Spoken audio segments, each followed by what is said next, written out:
guys, welcome back to an all-new episode of a pro wrestling podcast with Matt and friends. I am your host, Matt Kozakowski, and alongside me today is Pro Wrestling South world champion. He is the Serpent Assassin. His name is Brandon Whatley. Brandon, how you doing, my friend? Doing good. What about you, Matt? Good, man. I'm excited to have you on. Dude, this has been like a year in the making right here.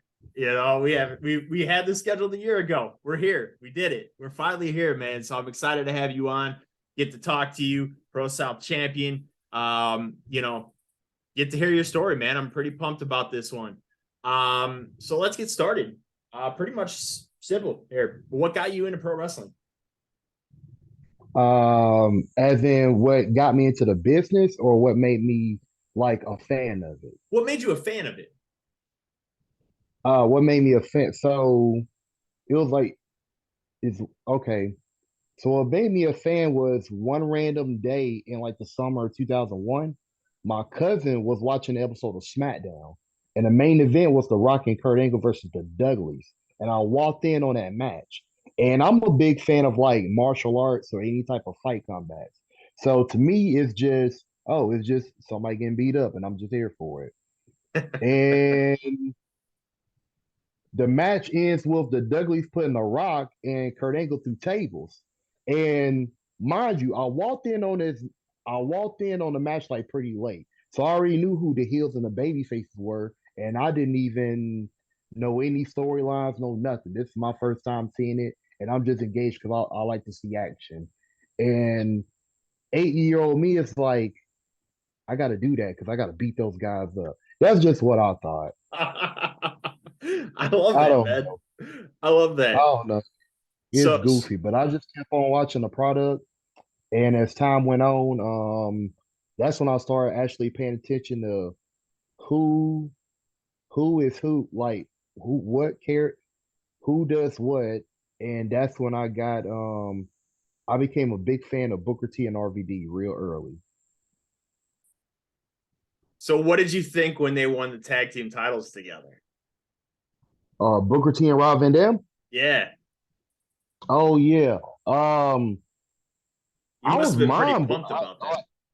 yeah, I was like, I was here for it because I was like, man, my two favorites tag champs together. Oh yeah, I'm here for it. Oh, Yeah, I love absolutely. that. Absolutely. And that's funny because that you mentioned that because RVD is my second favorite wrestler of all time. And Booker T is the first wrestler I ever watched wrestle. So it's pretty cool that you mentioned those guys. I love Booker T. Booker T is fantastic. Spin Rooney, axe kick, bookend. Dude is just fantastic. Absolutely star. I remember that day when they won the tag titles. I was really pumped about it. And then I believe at WrestleMania they had a 4-way match. They retained the titles and then they lost it back to Evolution. I was pretty bummed about the short reign, but I was pretty excited about that. You can't go wrong with an axe kick going into a frog splash combo. It's Man, perfect. deadly combo. Oh, absolutely.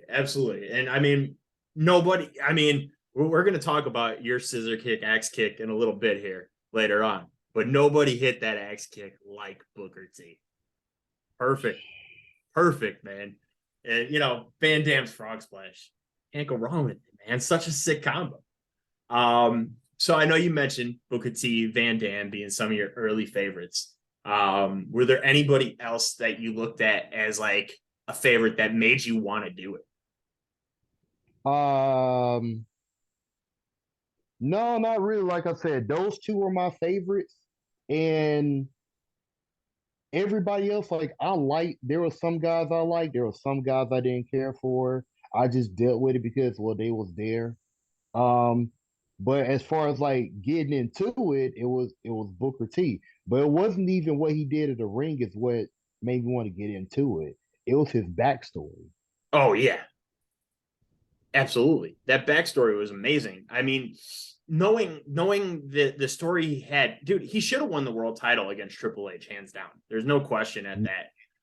You know, Yeah, I think that's the match you everybody talks about that being one of the biggest misses in pro wrestling. because they told the whole story about Booker T. I mean, what he did when he was younger and all that other stuff. And, the whole story, man, it what should have been a feel good moment when he won that title.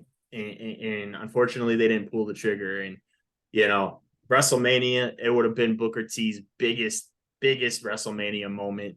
But he had a hell of a career. I mean, we can't say he didn't, but man, that was one of the biggest misses that they've ever done.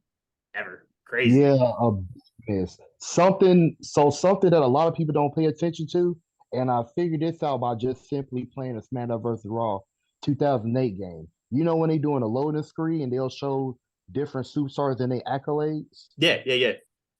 So whenever they would show Booker T, well, he was King Booker at the time.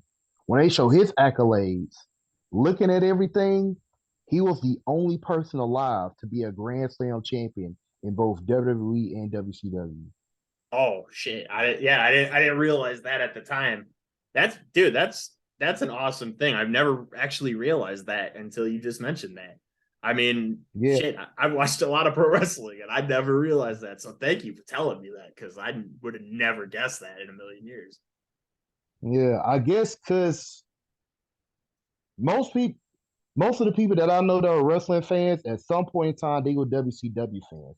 I didn't get a chance to watch WCW. Like I was a baby during the '90s, so I missed out on the good stuff.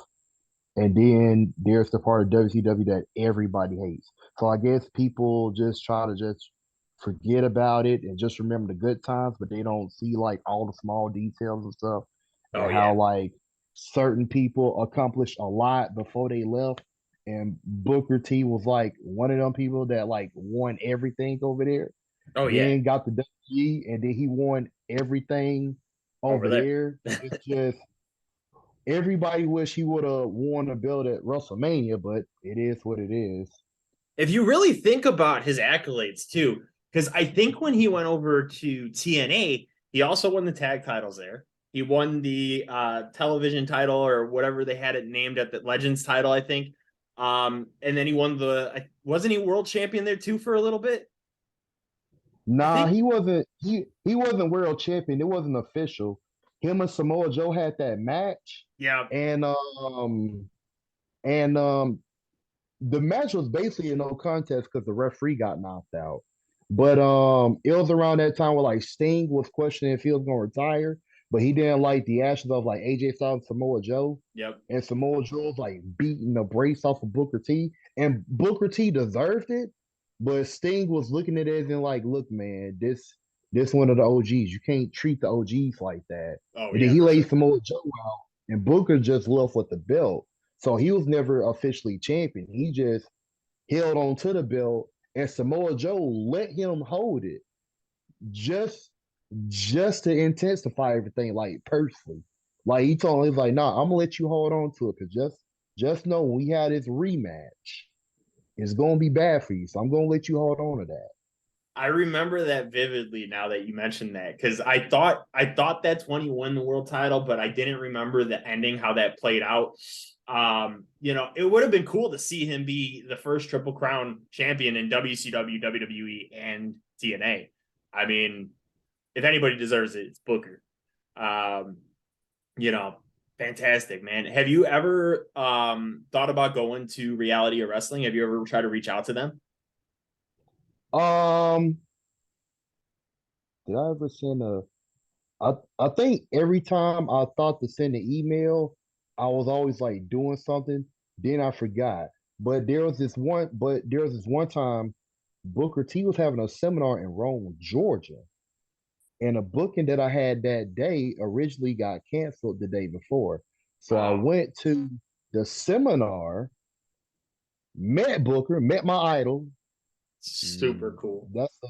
that's a big dude. That's a big dude. that's a that's a big dude. Extremely smart, extremely detailed. And around that time, I had business cards, and I gave him one just to see what would happen. Then you haven't heard anything. No, I haven't heard anything. So I have somebody working on the highlight video for me. So once they finish that, and I gotta update my resume, and I'm gonna email my resume out there. Oh, for sure. And you know what? When we post this show, I think that's one of the things we're going to do is tag reality or wrestling. We're going to get you there 100%. If anybody deserves Nah, that opportunity, it's Brandon Whatley.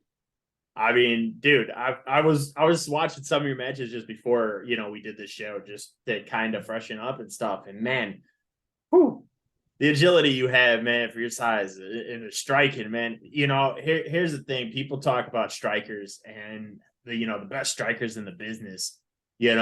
When it comes down to it, I honestly believe the way you strike, I think you could actually be amongst the best.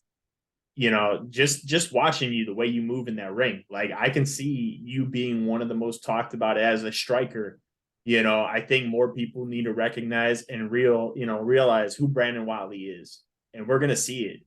I believe it's gonna happen in the very near future here, where everybody's gonna know Brandon Whatley's name. So I'm excited about that, man. And we're gonna definitely reach out to Reality of Wrestling. We're gonna get you there. I would love to see you. So we talk about Booker T, we talk about Van Dam being, your favorites and stuff like that. When was that moment you knew you wanted to be a pro wrestler? like I said, it was a Booker T backstory. What they did is backstory twice. They did it in WCW. I think it was right after he won a world title that first time. But I wasn't watching WCW. I didn't know it existed until I started watching WWE. So anyway, the WrestleMania 19 build up, he won that battle royal, and they showed his backstory on how he was the youngest of, I forgot how many siblings he had, but he There was a was like the lot. youngest. Yeah, however many siblings he had, he was the youngest. Lost his mom at a young age, and he's a black male. I'm a black male. Um, and he was raised in the environment that was like set up for failure. And then Yeah. on top of that, he went to prison.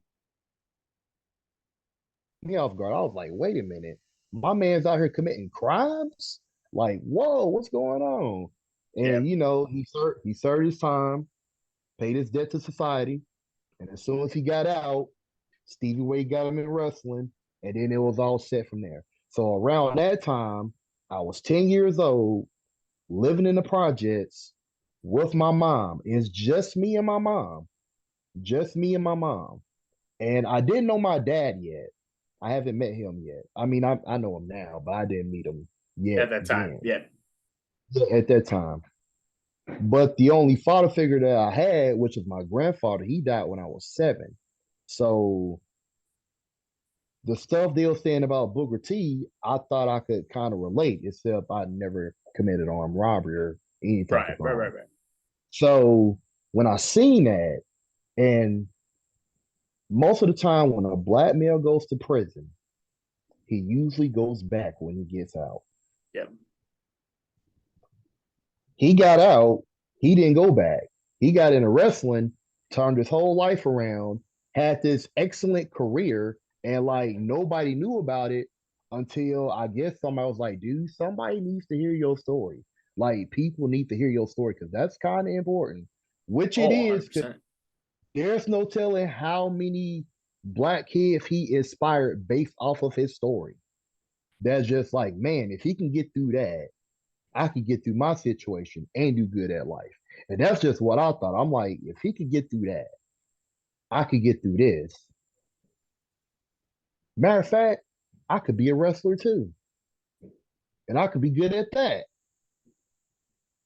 Absolutely. And I mean, dude, you're fantastic at it. So, like I said, man, just watching your matches, just going back and rewatching those, I'm like, dude, you're a star. You're a bona fide star. You need to have your name out there more. And I hope after we're done with this show, more people will see who Brandon Wiley is. Because I mean, dude, your matches are incredible.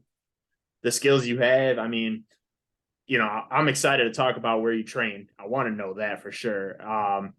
We're going to come up with this next question here. So when you got into your backstory, we talk about how Booker T was the reason you got into pro wrestling, wanted to be a pro wrestler.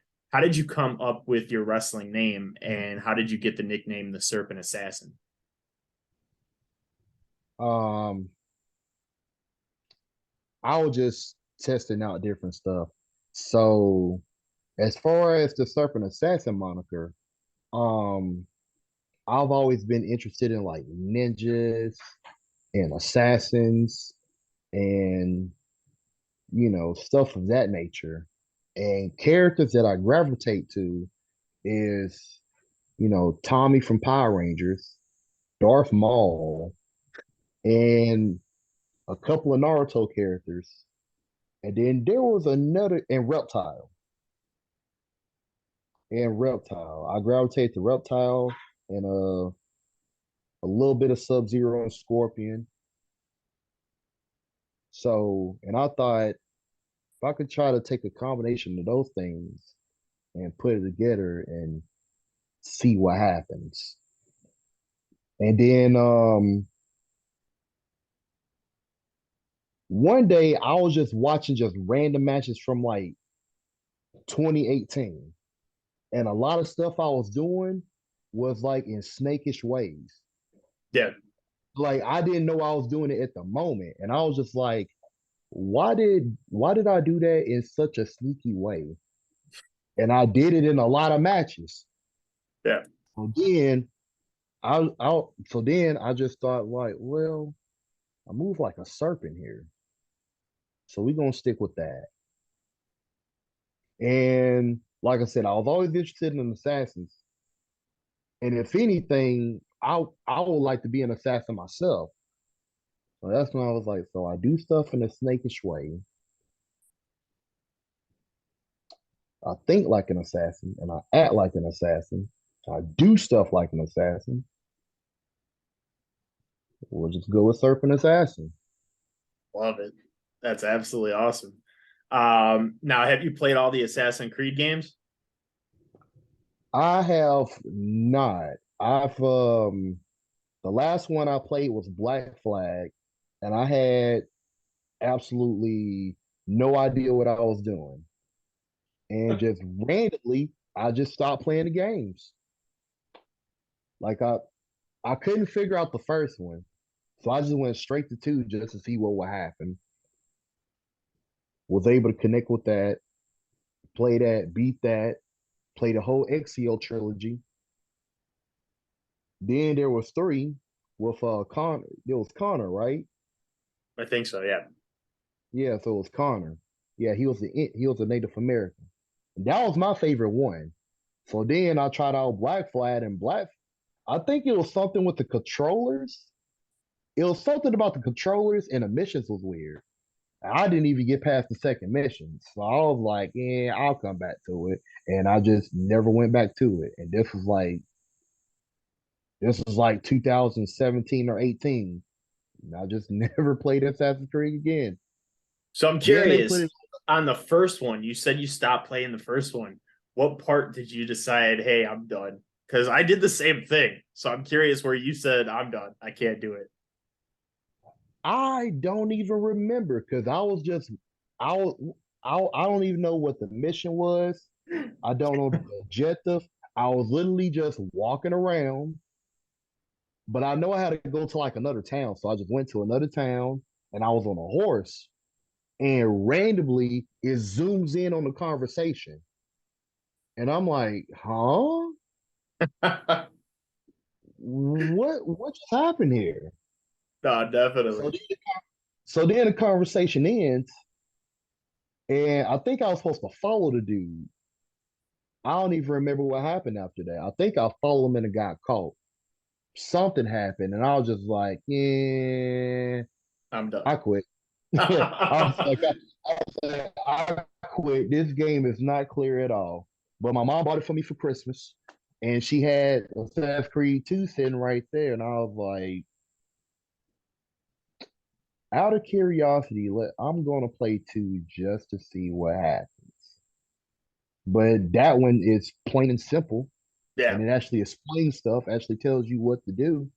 And I'm like, why couldn't the first one be this simple? I remember the first one, like the reason I stopped playing it, there was one part like he wakes up in that room, because the whole thing is like a dream or like a summon, like a like scenario or type thing. And like he wakes up where the doctor is and stuff. And then I didn't know what to do. I didn't know how to get back into that world. I didn't know what to do. And I'm just walking around in a circle in this room. I'm like, I can't figure this out. What's going on? So I finally gave up. I was like, I'm done here too, because I couldn't figure it out. It was not easy to do. And back then, you wouldn't think to do like a YouTube tutorial to figure out how to do it, like you would have Man, you wouldn't think about that. Now you could, if you have trouble on something, you could be like, hey, how do I beat this part? And then you look it up on YouTube, it's there. I yeah, was that's what I do now. I didn't think that in 2010. yeah, Yeah, I don't know what year it came out, but that was the year that I got it. Was 2010. My yeah. mom just randomly was like, "Hey, here's a PlayStation 3 and here's some games." And I'm like, "Okay," because I was still playing the PlayStation 2. Because I'm just thinking, I'm like, if they still gonna bring these new games out for PlayStation 2, what do I need to upgrade for? But Yeah. really, my mom bought the games for me because in reality, she wanted to play it. She just wasn't gonna do it. So she'll just see if I like it and just have me tell her about it. Oh, for sure. No, definitely. So I take it you're still a PlayStation guy to this day. Yeah, dude, I have my PlayStation 2 sitting right here, and I still play it to this day. I love it, man. I would love to get a PlayStation 2 again, just to have it, because dude, that system was so iconic. I mean, it started Here Comes the Pain for me, like, Shut Your Mouth, games like that. It brought those games to life for me because Xbox didn't have those. Xbox didn't have wrestling games.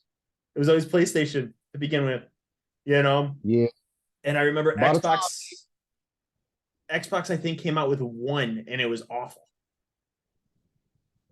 yeah, by the time Xbox had wrestling games, people was like not really caring for.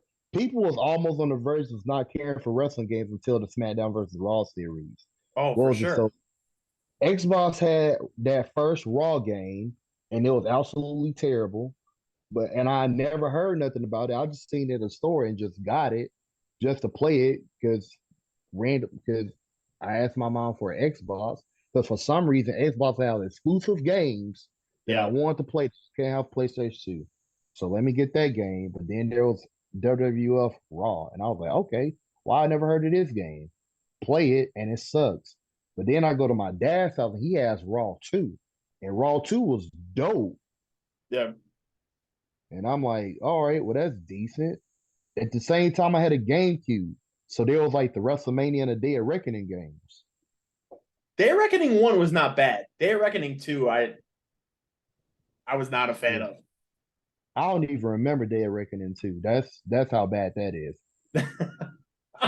I forgot it. I forgot it existed until people will just bring it up in a conversation like, y'all remember Day of Reckoning? I'm like, yeah, Day of Reckoning was dope. They was like, yeah, and then Day of Reckoning 2. Wait, there was a Day of Reckoning 2? Then I see the cover. I'm like, oh, wait, I had that game and I hated it and I traded it in immediately. That's what it was. They were terrible, man. But I mean, Here Comes the Pain was fantastic. And, If you talk about good wrestling games back in the day, Here Comes the Pain was legit. yeah, it's definitely a tie between Here Comes the Pain and SmackDown versus Raw '07. Oh yeah, dude. When SmackDown vs. Raw started, they used even the soundtracks, like the whole experiences used to be so cool.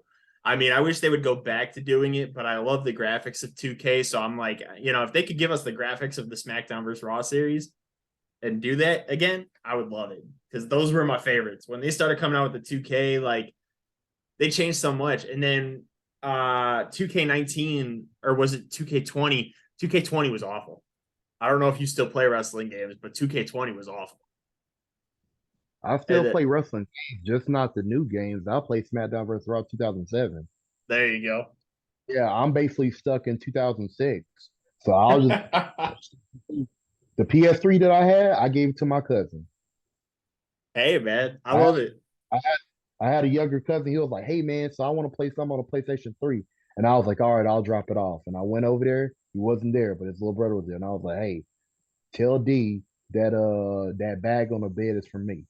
So I put his bag on the bed and I left. And I got a That's message the awesome. next day. He was like, dude, why did you give me so many games? Like, what was I gonna do with it? You got the PlayStation 3, so what am I gonna do with the games? You play them now. That's yours. I'm keeping the PS2. I love Right. it. This PlayStation 2 is going nowhere. But the I love it. PS3, you can have it. I might end up getting that PS3 back one day. Cause shoot, one day he's gonna get a newer game system. I'm like, D, you still playing that? Nah, okay, give it back. Do you still have the But same PlayStation 2 since you were a kid, or did you have to get a new one? nah, I had to get a new one. I Yeah. probably had a total of like 7 PlayStation 2s. I love it, man. That's awesome. That's awesome. Um, no, man, those games used to be so legit. If I could go back and find them, if I could find a PlayStation 2 for decent price, I might do the same thing because I want to go back and throw back and do all the stuff they used to do because they used to be so much fun. Man, So much fun. Um, Now we talk about all this. We talk about the games. We talk about where you got your nickname from, the Serpent Assassin. We got into the games a little bit here. Now where did you originally train? I originally trained at Pro South. Did you? Eighth Haven, Okay, yeah, Eighth Haven is my first trainer. that's awesome. So you've been there pretty much since you started wrestling. Yep. That's awesome. That is super cool. And Ace Haven, dude. I mean, he's an awesome dude. I've talked to him about doing a little bit of side work for Pro South, but I got to get some mental health stuff in track first. But I've talked to him a couple times, and he seems like such a nice guy, man. Such a nice guy. I mean, I've heard so many good things about that man, and I love the company. I love watching what you guys do there, and I think it's fantastic that it's a weekly show too. Um, it's great. So is Ace like the head trainer then too? I know he runs the company as well. Is he the head trainer as well then? Yeah, I think so the situation with that was when he got in wrestling, it was at an era where like not too many of the vets would look out for the young guys. And Yeah. it just so happened his dad bought a ring and then they had a building. And the old building that Pro South used to run in, another company used to be there. So at Okay. first, he had a ring and him and his friends, they'll just be training and stuff, and they'll try to go to whatever show they can. But then he'll just like, screw it, I'm just gonna start my own show and just go on from there. So he did that, and him and them same friends that was like training together. So then they was like wrestling each other. Then they'll get footage and go wrestle at other places. Then as time went on, when like my wave slowly started breaking in, that's when he threw it out there like, oh, well, the whole point of Pro South was to give a platform for like new people in wrestling to Yeah. perform, perfect their craft and whatnot. Because there's now you'll find a good amount of places like that now. But it Yeah. wasn't like that like 10 years ago. Like I wasn't in wrestling 10 years ago. But there's a big difference between indie wrestling now and indie wrestling 10 years ago. Oh, for sure. I mean, like you stated, I mean, they weren't really looking out for the younger talents as much as they do now. I mean, you see so many people that are just breaking into the business early 20s, 19 years old, 18 years old, and you got older veterans looking out for them. And I think it's great now, but like you stated, back then wasn't something that was there. I mean, you had places like FCW, if you got signed by WWE and, ROH and stuff like that. But I mean, there wasn't really much that they looked out for the younger talents, Yeah, So that's I, the indies. no, definitely. And you see Pro South, and I see guys that, I told you, when I was brought on to Pro South wrestling, it was my friend Josh Breezy repping his shirt right here. Um, Mhm. Told me about the company, and he's like, "Yeah, dude, I'm wrestling there a couple times. Check it out." And it was brought my attention to it, and I loved it. I try to catch it every Friday, even right after SmackDown if I can. Or I'll put it side by side and watch both at the same time.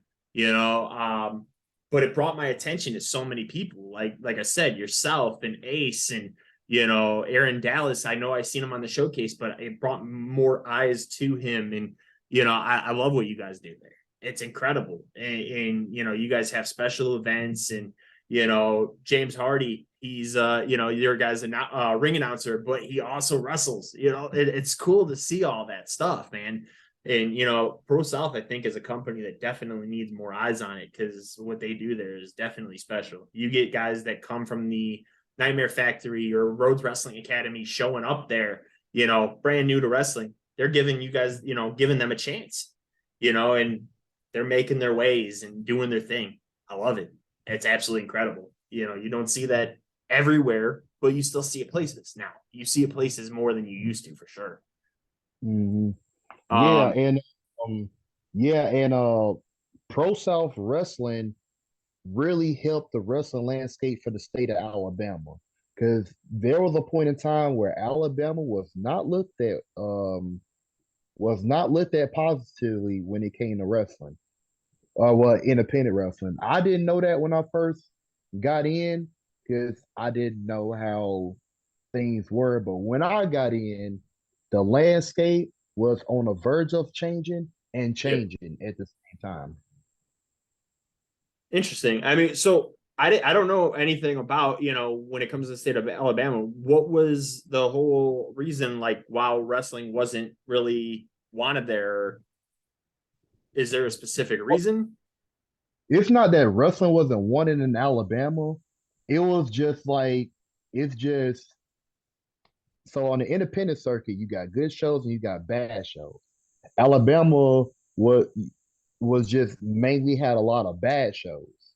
So Gotcha. mainly the places to wrestle was like Georgia and the Carolinas and certain places in the Midwest and certain places in the East Coast. If you can get to Texas, you'll find decent spots in Texas. You Oh, for might find sure. some in Louisiana, you might not. Um, certain states certain states you was told to avoid, other states go there. But the states to go to, that's where everybody's going to. So good luck with that. Oh, for sure. For sure. I mean, everybody's in certain spots. I have a friend who runs another podcast who's up in Delaware, and he gets to go to like Jersey and Pennsylvania. He's like, dude, there's so many people that come through these doors, so many, and it's just those three states: Delaware, Pennsylvania, and Jersey. And it's like, yo, dude, so many wrestlers are going there. Like you said, I mean, Pro South, being somewhere different gives more opportunities to other wrestlers for sure. Um, Mhm. you know, I I know there's places like in Florida for sure. But like you stated, like Texas is a big state that has a bunch of wrestling. If you could get there, awesome. I know where I'm at, Indiana. I know there's a couple promotions near me, not a whole bunch. So I don't get to go to a lot of local shows. But I know like Indianapolis, more towards Indianapolis, there's more stuff around there for sure. Um, Mhm. but yeah, no, Pro South being where it's at, I think, could bring a lot more attention to that state as well as far as pro wrestling goes. Um, Now, out of curiosity, because I know you said that, that's where you trained. Ace Haven was, your trainer, all that stuff.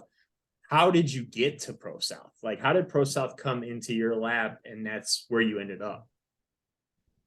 So my mom used to work at Walmart, and this was around late 2013, early 2014. My mom, she's working at Walmart, and it's it's not a bad habit. My mom looked at it as a bad habit, but I was just be doing whatever. I used to just go anywhere in like a tank top and gym shorts or a tank top and sweatpants. My mom didn't like that. I know why she doesn't like it now. It's because, well, she's a mom and she don't Yeah. like seeing a bunch of women thirst over her son, who's who at the time was under the age of like 23. Yeah. And so my mom was still looking at me as just this little boy. And I was Yep. like, Mama, I'm an adult now. You gotta let that go. Plus, I'm old enough to say no if I'm not interested. So there's that. So I went to Walmart, wife beater, and sweatpants. Had a conversation with her about something random, don't even know what it was. Went back home. She gets off work and sees me, and I'm in the house playing a game. And she goes, um, "Hey, remember that one time you said you wanted to be a wrestler?" And I was like, "Yeah." Oh, what about it? She was like, were you ever serious about that?" And I was like, "Where is this going?" And she goes, "Well, just out of curiosity, there's a guy that I work with, and he's training to be a wrestler. And he's seen you at Walmart, and he was wondering if you'll be his tag partner. He thinks you're a good size." And I go, "You serious?" And she goes, "I don't know if you still want to do it. I know you want to do it when you was a kid, Yeah. but you know, maybe you grew out of it. Maybe you want to see what it's like." And I'm like, "Oh no, you ain't saying nothing but a word. What's his contact?" And she was like, "This is his name." She was like, "This is his name on Facebook. Just hit him up." So I sent the dude a friend request, talked to him. I was like, "Hey man, so my mom told me that you were looking for a tag partner for wrestling." He goes, uh, "Yeah, yeah, yeah. So I'm training at this place called Pro South Wrestling. It's in Piedmont. At the time I was living in Alabama, Anniston, Alabama. So Piedmont was only 40 minutes away." Yep. And I go, "Okay. Um, so how do I go about this?" He was like, "Oh, well, you gotta talk to a dude in East Haven. He does the training and he runs the show up there." And I was like, "A wrestling show in Piedmont?" I did see a T-shirt about that place recently, and I seen this T-shirt when I used to work at Waffle House. But I just completely like seen the T-shirt at one time and forgot about it. Yeah. So I hit up Ace Haven. So we talked. At the time, I couldn't afford it. So I was like, "Hey, that price that you just gave me, I'm broke right now. Let me get a better job and get back with you." And he's like, "Okay, cool." So I want to say about 8 months went by, got a better job, and football season hit. And I'm chilling. I'm like, "Hey, I wonder, I'm still curious about that wrestling thing." So hit him up. Boom. Had another conversation. And he was like, "Well, we can start training today." And I was like, "That's cool, but I don't have the money today. I get paid Friday. Can we try next week?" And he goes, "Yeah, well," he was like, "It depends. Let me get back with you because my son's going is supposed to be born this weekend." So his son's born that weekend. He gets back with me. He goes, "Well, the wife is good with training this week, so you still on for Wednesday?" And I was like, "Yeah, see you there with the money." And it was up from there. That's awesome. So the guy that you're mentioned your mom, was working with a guy who trained at Pro South. Did he end up being your tag partner? No. Well, sort of, kind of. So well, we were tag partners, but it was in a weird way. So here's what's going on. So he been training for a while. I started training and I started picking up. And Ace, I guess he just wanted to experiment and see what happens. And he goes, uh, "Hey, BY, there's something I want to try." And I go, "What?" I'm thinking you better go try a move on somebody and just have me watch it. And he goes, "I need you to put the fatigues on and see if you can fit them." So I put the fatigues on. I was like, "Okay." He was like, "What do you think about wearing a mask?" And I was like, "I mean, as long as I can breathe in it, I'm all right. I don't care." So put a mask on, and he was like, "So what I'm thinking is," he was like, I don't know when, but one day you're gonna have to debut. But if we have you do matches in a mask and fatigues and nobody knows who you are, if you suck, nobody knows who you are." Right. And I go, "That's genius." So he did that with me, that guy, and another guy. So we did that for about several months. And then I had to leave for a while because my job schedule changed. Yeah. And by the time my job schedule changed back to where I could wrestle, Ace was also like was taking me to like side shows that was like away from the area that nobody paid attention to. So I was still having matches there too. So then when it was time for me to debut on his show, I was able to do it without the mask. And I think he was going to try to team us up again, but then it just didn't work out because he ended up putting him on the show before me. And then eventually nobody liked him on the show. And then like him, his wife, other veterans, everybody was irritated by him. So another trainee that he had named Sean Christopher, you probably see him every week now. I Yep. ended up teaming with him, which was for the better because we gelled well together. Oh, for sure. And yeah, I have seen him. I've seen your matches against him too.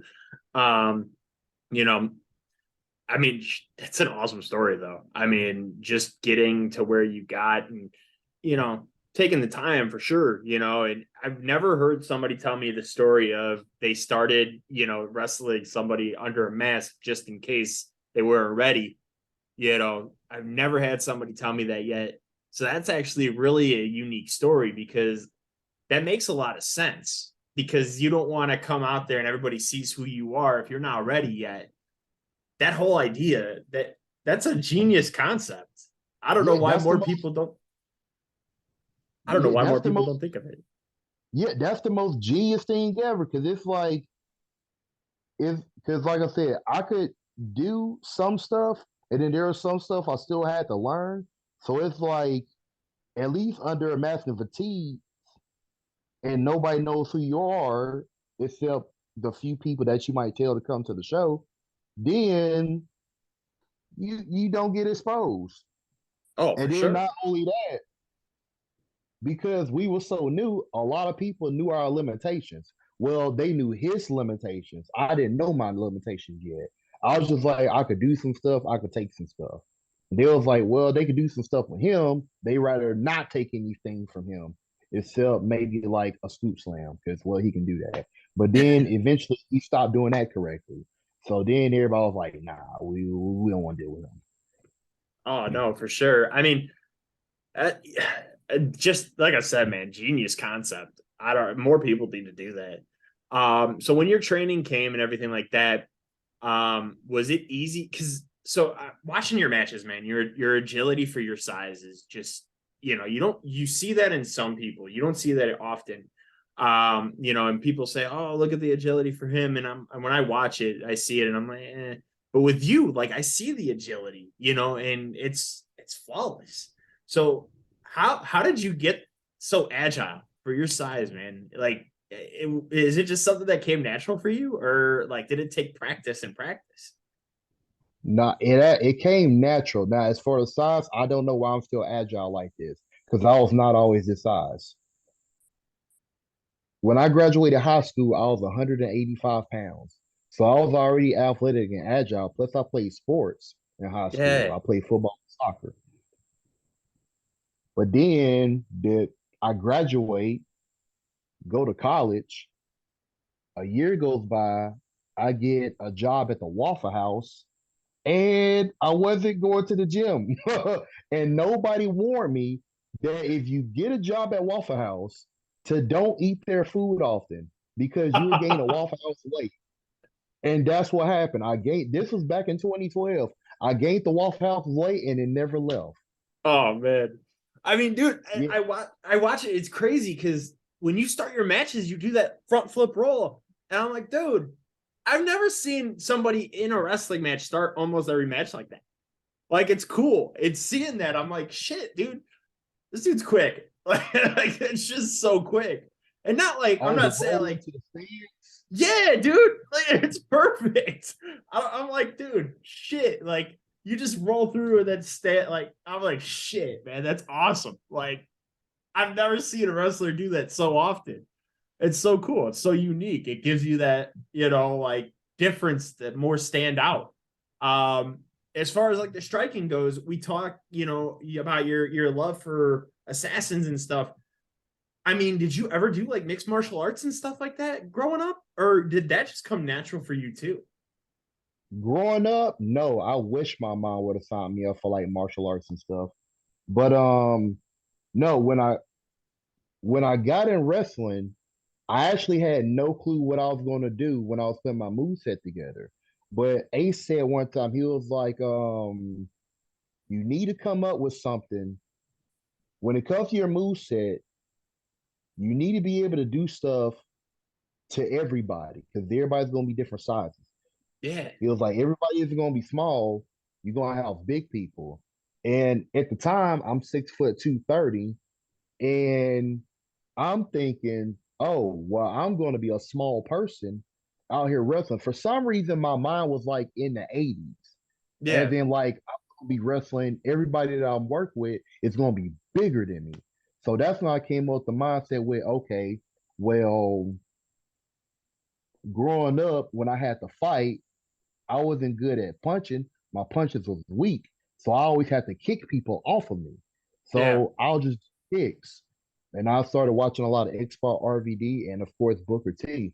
And then eventually I started learning how to punch and stuff. And when I started wrestling, my strikes were kind of reckless, and I didn't know it until somebody pulled me to the side. I was like, "Hey, you can hurt somebody, but I know somebody that trains in mixed martial arts that can help you with that." And I go, "Okay." He was like, "Meet me at this location at this time," and it was a dude with a little gym that was probably about 7 minutes away from my house. And I'm like, "Why did I not know about this earlier?" We're gonna find out the dude had just got there. So we got there. I told him the deal. Hey, I'm a professional wrestler and I'm just trying to learn how to just do strikes so I could properly do them in matches and not kill people. Oh, for sure. So there I was actually able to learn how to throw kicks for real. And then once a week, he would bring a boxer in. So the dude would teach us stand up. So I picked up a little of that, learned how to throw kicks, and then I was able to translate that into the matches. That dude, it's flawless. I mean, I was watching your shoot kicks and stuff today, and like the Daniel Bryan esque kicks, when they're on their knees and you're kicking them, and then you go for the roundhouse. Like, dude, like that roundhouse kick is beautiful. By the way, I just want to throw that out there. But I mean, Nah, man, your kicks are lethal. Like I'm scared. Like I'm like I don't want to get kicked like that. That shit looks like it hurts. But man, and then we talk about your kicks, we talk about your moves. Your axe kick, man. I've been a wrestling fan since 2003. I started when I was 12 years old. I was in fourth grade. One of my friends told me, he's like, dude, you should try watching wrestling. And I was like, I don't know. And I randomly came across the Bad Blood pay-per-view in 2003. We were at my sister's house and they had like one of those cheater boxes for pay-per-views um, mm-hmm, at the time. And I seen it and I was like, well, let me see this. And the first match that came on, it was the second match on the card, but it was the first match that was on for me. And it was Booker T versus Christian for the IC title. And like I was hooked. I mean, after that, I've watched things in the past and stuff. Like I know wrestlers from the 60s, 70s, 80s, because I grew into it. And I've seen so many wrestlers do the axe kick throughout the years. Booker T's top notch. Ron Killings, R-Truth, fantastic. He mm-hmm. does the little spin after, perfect. But I've never seen somebody get on that level with the axe kick like I have with yours. And I'm not just saying that to sugarcoat anything or just bullshitting you or anything like that. Your axe kick is beautiful. Beautiful. You see a lot of people try it and they don't get the leg kick, like the position, where they both legs go up the way they're supposed to. Yours is Mm-hmm. flawless, man. So how long did it take you to perfect the axe kick? I want to say a little over a month because Really? at first I was just naturally doing it.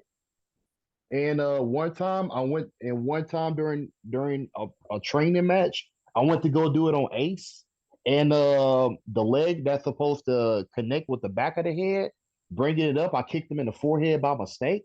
And I'm like, how did that even happen? And then I'm like, okay, how the heck do you do the axe kick and that doesn't happen? Because I just did that and that happened. Yeah, But I want to say after I learned like 6 basic moves and I just randomly did the scissors kick, I just kept practicing it and practicing it. And when I kicked him in the head by mistake, and I'm like, I have no clue how that happens. And that's when he was like, try it again. So this time he told me to do it again on somebody else. And I was kind of hesitant. So I did it. And then he was like, oh, okay, I see it what it is now. He was like, the leg that you're going to connect to the back of the head, when you kick that up, rotate it around. So I just kept, so I did that and I just kept practicing that for like about 3 or 4 weeks. yeah. Nah, man. Yeah, I might have perfected it in less that time than that. It's just I just kept practicing it and practicing it and practicing it because I had already made up my mind. I was like, this might be my finishing move because, like I said at the time, I thought everybody was going to be bigger than me, and I Oh, for had no sure. clue what I was going to do for a finishing move. Little did I know, 60% of the indies are cruiserweights. Yep. Even the Yeah, and heavyweights are cruiserweights now. It's crazy. I already got my move set, and I'm like, okay, I'm not changing it. I'm like, I'm not. I was like, I already got this. I'm not changing nothing. Y'all just want to deal with it. Oh, for sure. And I watching it. There was one axe kick you did, and I was watching it where the guy was lower to the ground. He wasn't hunched over. He was actually like really close to the ground, and you still hit that axe kick perfectly. And I'm like, dude, how the hell did he just do that like so perfectly when the guy's like so close to the freaking ground? I mean, how do you do something like that, man? It's insane. Like I was just watching it, man. Here's the ground, here's the guy, like literally right here, and you still perfected it. And I'm like, dude, how? So when did you practice that, like to do that low to the ground, or did it just happen? It just happened. There's only 2 people I could think of that's gonna be that low to the ground. That's gonna be Aaron Dallas and Jay Lucas. Um, shoot, no, I'm so used to doing it high that like, believe it or not, it's actually a little easier to do it when they're actually that low, because then I don't have to do the extra rotation. Yeah, Like, well, I'll still do the extra rotation anyway, but it's more of by the time the leg rotates, it just turns into a leg drop. I mean, yeah, I mean, but it didn't even look like a leg drop. That's the cool part about it, because you know what a leg drop looks like.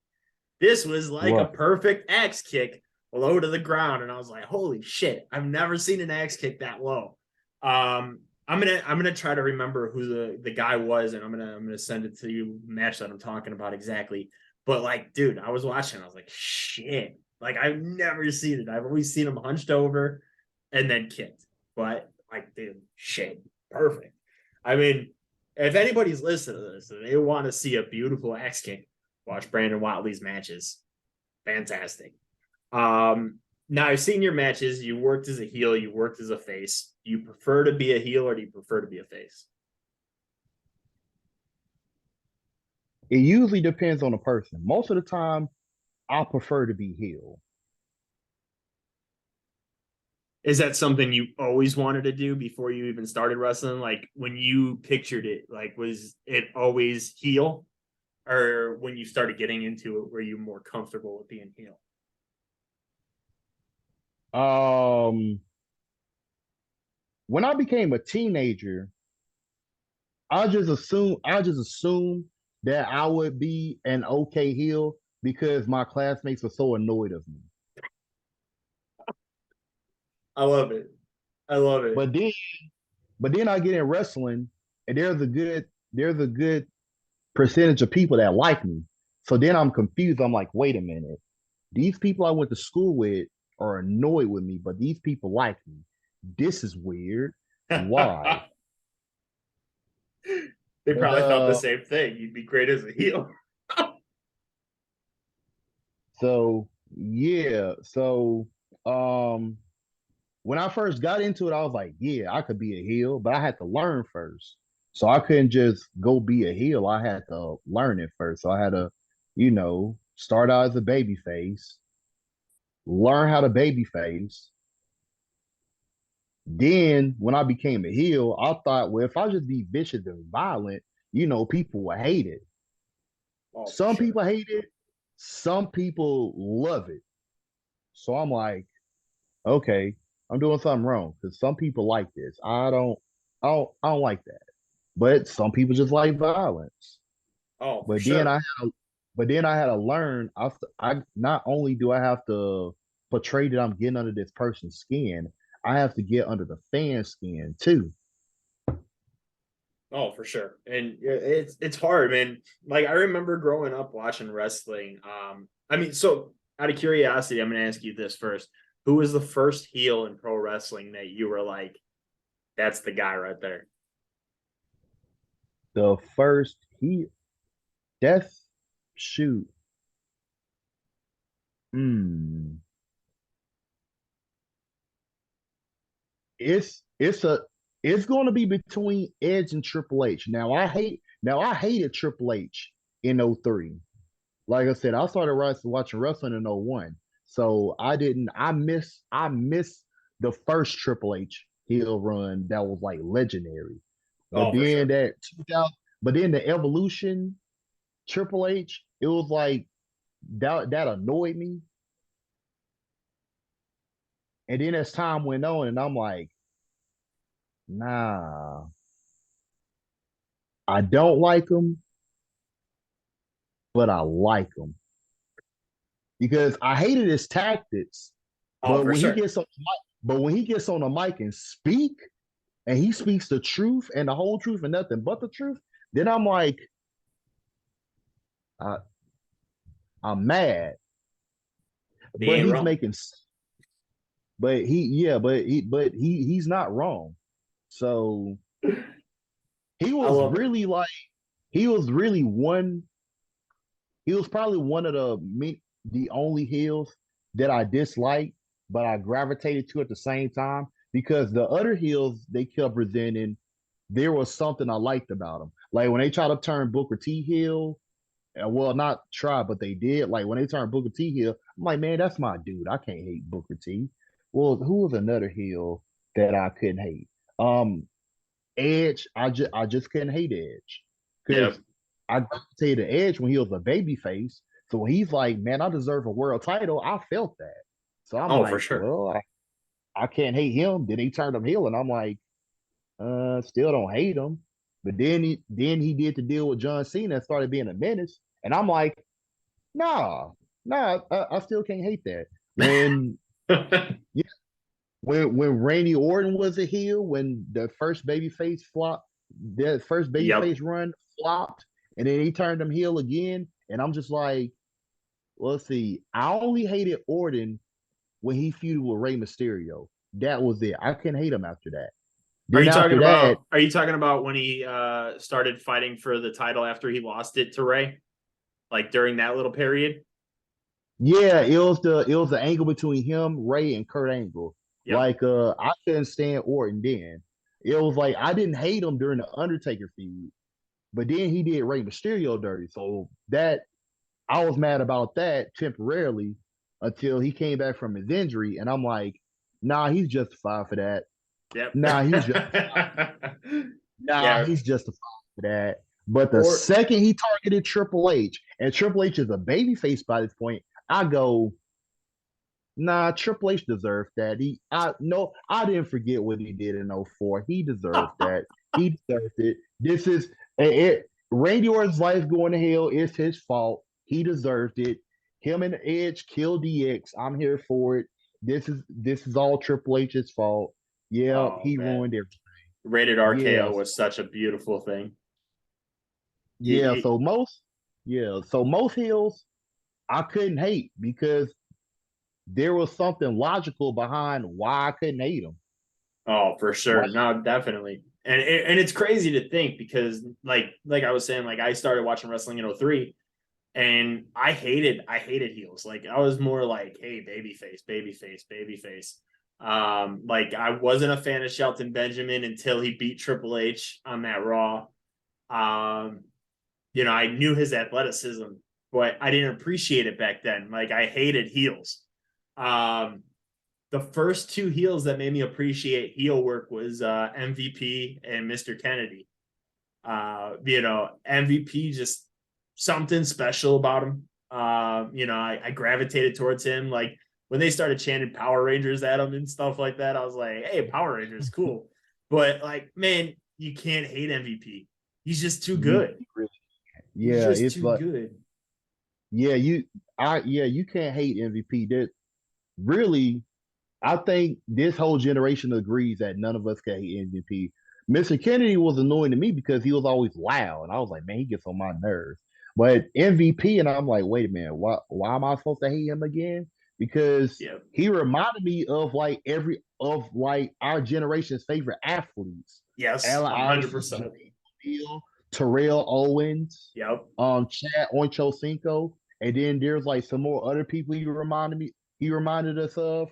But then you watch the interview and he goes, "Oh, well, I base my character off of this athlete and this athlete, this athlete and this athlete." And it goes, "Oh, our favorite athletes that we watched on TV growing up, that's who you base your persona off of? No Yep. wonder why I couldn't hate them because I actually like them dudes. Yep. Like, They I'm were great supposed to be athletes. I'm supposed to be mad at Allen Iverson because the media said so. No, why? You mad because he didn't go to practice at one time? I'm not. I'm not going to be mad at him for that. That's not my problem. He still won the MVP, right? What am I going to be Yep. mad at him for? Yep. No, 100%. I mean, and it's crazy because I never forget the presentation MVP had when he first came out with the whole tunnel thing and everything, just everything about it. His whole career I've been a fan of. And it sucks because like I'm a big wrestling toy collector. Like I collect wrestling action figures and I couldn't Mm-hmm. find an MVP one anywhere. Like I collect the WWE Elite figures, and I couldn't find an MVP one anywhere online. And then when he came back and they made another one, I was so excited about it because I needed that toy. Like I was like, dude, MVP was one of my favorites. He's what turned me into heels. Like so, heel work is my favorite. Like heels and tag team wrestling are both my favorites. Like they're together. Um, but yeah, no, I remember watching that, and I get the whole Mr. Kennedy being loud, but it's crazy, man, because nobody I think can do that character ever again. It was just too Yeah, good. yeah. That's literally only for him. Yeah, Only for I him. it was perfect too. It was perfect, and yeah, I wish both of them got the recognition they truly deserve because both of them are very underappreciated. I believe, in my opinion. Like, I mean, I don't know if you see behind me, but I got my Hurt Business poster. I got I love the Hurt Business. Hurt Business was fucking fantastic. I wish they did more with them. They were the highlights of the pandemic. It's just crazy to me to not see them doing their thing anymore. Um, but yeah, man, MVP perfect. And we talked about Booker T's story about his past and stuff like that. And you look at MVP with his past in how he turned his life around as well. And another inspiring story where he didn't end up going back to prison. He turned his life around Yeah, in just perfect, man. yeah. Got to entertain for years. When I heard his backstory was crazy. Yeah. Like, um, what was it? I didn't hear his backstory until I was an adult. It was another indie wrestler that told me about his backstory because there's a lot of people that's the main question is always like, man, they dropped the ball with MVP, they didn't put the belt on them and all this other good stuff. And I think I was having this rant with one of the homies, and they go, they couldn't put the belt on MVP because he was a felon. And I was like, huh? And that's when I remember the promo with Jack Swagger throwing in MVP's face about him going to prison and being a criminal with him. And I was like, wait a minute, what? He goes, remember that promo he did with Jack Swagger? That was real. And I was like, what you mean? He was like, dude, you didn't know that MVP and a crew of guys like they robbed a cruise ship or something They did something. like that. Yeah. Yeah, they did something real extreme and and they got away with it too. So it was like, huh? I was like, wait a minute, he did well. I was like, yeah, they took a cruise ship, robbed them, got away with it, but then somebody told on them, and then that's how he got caught. And I was like, wait, that's got to be crazy. And then another homie was like, if you look at his indie matches, look at his gear and look at everybody else's gear, you know, if you look at his gear, you know that you wonder, like, wait a minute, where he get the money to afford that? And it all made sense. Yeah. Like that was crazy. I mean, And it dude. all he could never do the overseas tours and all of that other stuff. Yeah. And I didn't pay attention to it then. But then it's like, oh, so that's what that was. Yeah, and it's a bummer because I think he would have been a great world champion. I think he would have made, I think he would have made good stories being world champion. I think, another very underrated guy who, because of his past. I mean, it's crazy to think though, because you had other guys that had those kind of past that became world champion. Like we said, Booker T. I mean, he became world champion, and it just sucks that they dropped the ball on a guy like MVP and Shelton Benjamin, guys who actually deserved it, and I love that MVP's back there doing his thing. I mean, he's not really wrestling; he's doing a manager role, but seeing him on my TV screen again maybe brings that childhood, man. Perfect. I've always been a fan since day one. I think he's great. I think he's incredible. But you know, heel work heel work is just something special, and you got to connect with the fans with it, man. If you can do it very well and you can get those fans to really boo you, perfect, perfect. And Yeah, I think you're getting there, man. I see it, especially with your work. And, I think that the fans are finally seeing that true heel side of you. And, those shoot kicks, man, just they're fierce, man. Fierce. And, more and more people are going to be like, don't kick my favorite's head in. And you're going to just kill them. but, but no, man, I love it, man. Your work is absolutely incredible. Your agility, everything you do in that ring, man. Just watching you, I believe you still have such a bright future ahead of you.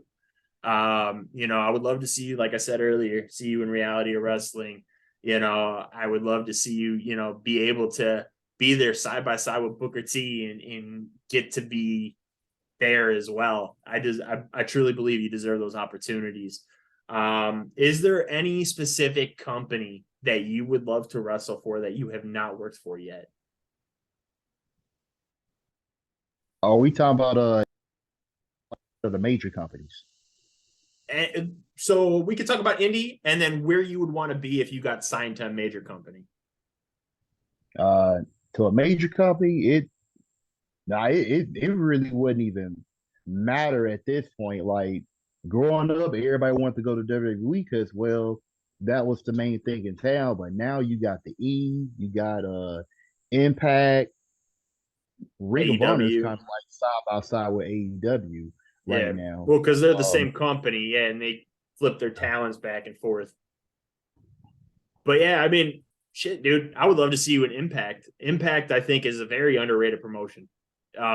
It's in my opinion up there with WWE and AEW. I think some people will still believe that because it's got top notch talent. It's such an incredible promotion, and the matches they put on there are unbelievable. We just yeah, seen Alex Shelley finally win the world title. Saban, Chris Saban, my third favorite wrestler of all time, broke the record of winning the X Division championship 9 times. I mean, what they're doing there is incredible, though. I would love to see you there. I would love to see you in reality of wrestling. If there's an indie promotion that you have not wrestled for, where would it be? hmm.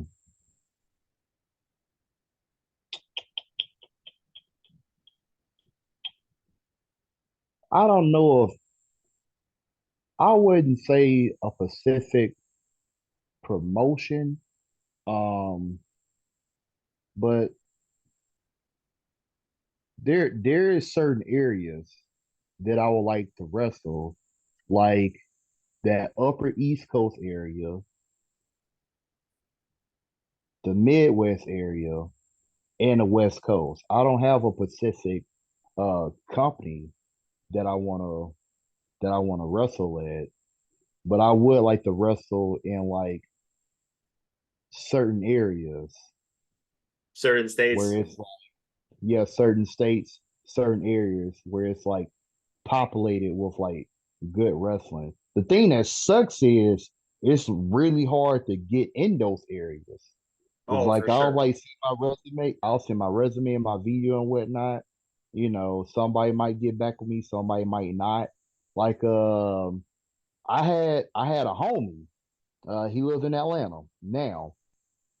He moved to New York for about 2 years, and he said it was so hard to get bookings up there, so hard. And he moved up there to try to get on those bookings so he could like build some stock for himself. He said it was just so hard. Like he'll have weekends where he's like not wrestling, going and networking, and he might get something, he might not, but it was just extremely hard. So I'm like, man, this is insane. Oh, for sure, man.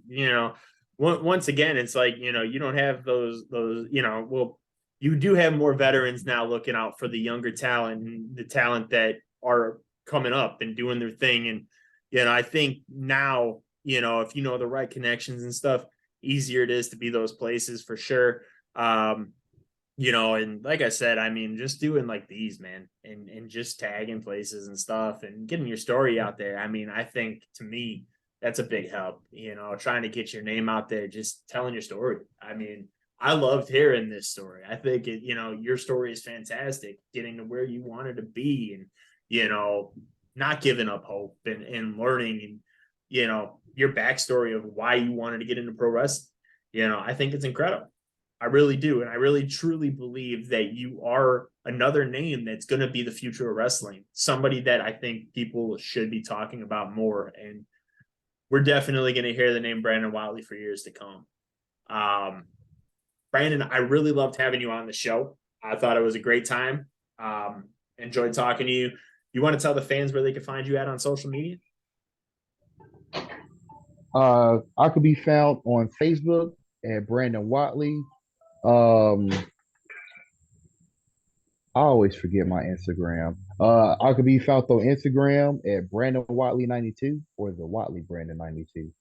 I think I it's think it's Brandon Brandon Whatley Whatley 92. 92. Yeah, so it's Brandon Whatley 92. I think that's the You same can for your find, Twitter too. yeah. No, Twitter is B Whatley 92. I actually know that one, but I'm actually trash at being on Twitter. But I'm gonna get better.